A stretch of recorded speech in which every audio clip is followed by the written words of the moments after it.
మొన్న రెండు చోట్ల మిమ్మల్ని ఎమ్మెల్యేగా ఓడించినప్పుడు మీరు ఏం చేశారో అదే కూడా భవిష్యత్తులో చేయమని సందర్భంగా తెలియజేసుకుంటున్నాను. ఈ ఆంధ్రప్రదేశ్ ఎన్నికల్లో ఈ స్థాయి ఫలితాలు రావడంలో Pawan Kalyan man of the match.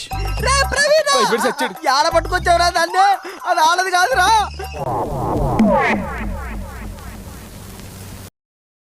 స్పష్టంగా పవన్ కళ్యాణ్ వెనక ఒక నాయకుడు కూడా లేడు అనేది ఇక్కడ అర్థమవుతుంది.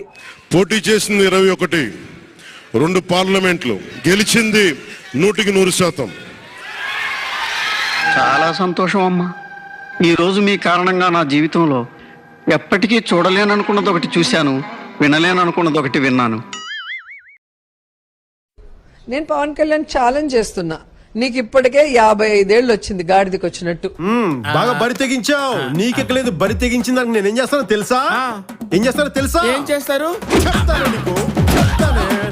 నీకు ఇంకా 45 ఏళ్ల టైం ఇస్తున్నా, అంటే జీవితకాలం ఇస్తున్నా. జగన్ సార్ చిటికెన వేల మీద ఉన్న వెంట్రుకను కూడా నువ్వు పీకలేవని నేను చెప్తున్నా. జనసేనాని నెగ్గాడు, వైసీపీని అధపాతాళానికి తొక్కేశాడు. ఊహించలేదు ఇలా జరుగుతుందని, ఇలా వస్తాయని కూడా ఊహించలేకపోయావా? నేను అంతేరా, ఎవరి ఊహలకి అందరు. దట్ ఈస్ విశ్వాసం. జగన్ సార్ చిటికెన వేల మీద ఉన్న వెంట్రుకను కూడా నువ్వు పీకలేవని నేను చెప్తున్నా. పవన్ కళ్యాణ్ గారికి వాళ్ళ గొప్ప విజయానికి అభినందనలు. లెగ్గు నాయనా, లెగ్గు నువ్వేగా తీసుకొచ్చింది. నేను అప్పుడే భయపడ్డాను. ఆ పాద మహిమ అంతా ఇంతానా? నగిరి గడ్డ రోజా అడ్డ, ఆంధ్రప్రదేశ్ గడ్డ జగన్మోహన్ రెడ్డి అడ్డ. అది మళ్ళీ ప్రూవ్ అవుతుంది. ఇక్కడ రోజా ఓడిపోయే పరిస్థితి చాలా స్పష్టంగా కనిపిస్తా ఉంది. జగన్మోహన్ రెడ్డి మరి కాసేపట్లో రాజీనామా చేయబోతున్నట్లు సమాచారం. Hello AP, by by YCP.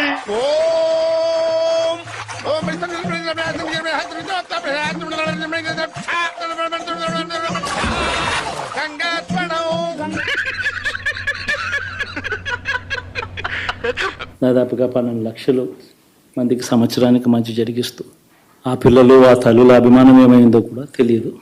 ఏమమ్మా, టీవీ బాగా పనిచేస్తాడా? చేస్తుండది. మరి ఇప్పుడు ఓటు ఎవరికి ఇస్తావు? ఇంకెవరికి? ఆ ఉగ్ర నరసింహారెడ్డి. జూన్ 4వ తేదీ తర్వాత జగన్ అనే నేను అని, జగన్ అన్న అక్కడ, రోజా అనే నేను అని, అసెంబ్లీ నేను ఖచ్చితంగా ప్రమాణ స్వీకారం చేస్తాం. ఈ నెల 9న చంద్రబాబు ప్రమాణ స్వీకారం. అమరావతిలో ఏర్పాట్లు. ఎక్కడ చచ్చాను? ఏమైంది? ఓం నమ శివాయ. గాడిద ఎగ్గయింది. నువ్వు చెప్పి చచ్చింది ఒకటి ఓం నమ శివాయ, ఇక్కడ జరిగి చచ్చింది ఇంకోటి ఓం నమ శివాయ.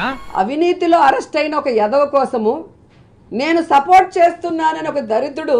నగరి వైసీపీ అభ్యర్థి రోజా కౌంటింగ్ కేంద్రం నుంచి విచారవదనంతో వెనక్కి వెళ్ళిపోయారు.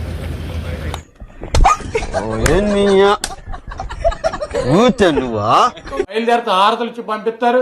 ఇక్కడికి వచ్చి 4 రోజులు పిచ్చి నా కొడుకులాగా పిచ్చి వాగుడు వాగి వెళ్తారు. నోరుంది కానీ ఇష్టం వచ్చినట్టు వాగకూడదండి రావు గారు.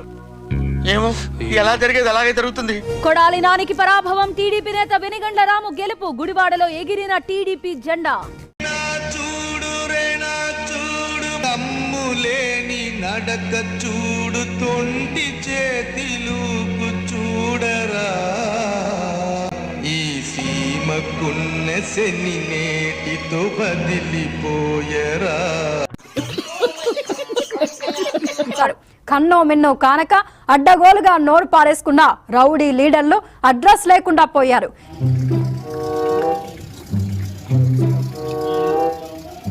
ఏంటి అంకుల్ అన్స్పీడ్ గా దిగిపోతున్నారు? రాగాలు పైకి తింటున్నాయమ్మా, పాట పాడాలి. పాపం దడుచుకున్నట్టున్నాడు పిరికేదవా. టీడీపీ కూటమి ఉప్పెనలో జే గ్యాంగ్ సముద్రంలో కలిసిపోయింది. చంద్రబాబు, పవన్ కళ్యాణ్ ను దూషించి వేధించిన పాపమే వారిని శిక్షించింది. ఈ జన్మలో ఇంకెవరిని కేలకడం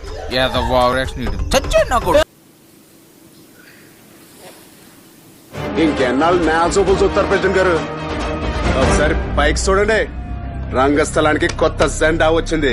పెద్ద పెద్ద వాళ్ళ కూటమి ఇది. ఢిల్లీలో సైతం శాసించే పరిస్థితుల్లో ఉన్న కూటమి ఇది. చూసారా మన పవర్? ఇక దొబ్బేయండి. మే 13 జరిగే ఎన్నికల్లో తెలుగుదేశం జనసేన పార్టీల రక్తాన్ని కళ్ళ చూసే విధంగా నా ఫ్యాను చచ్చిపోయిందన్నా, ఓయన్నా మా ఫ్యాను చచ్చిపోయిందన్నా.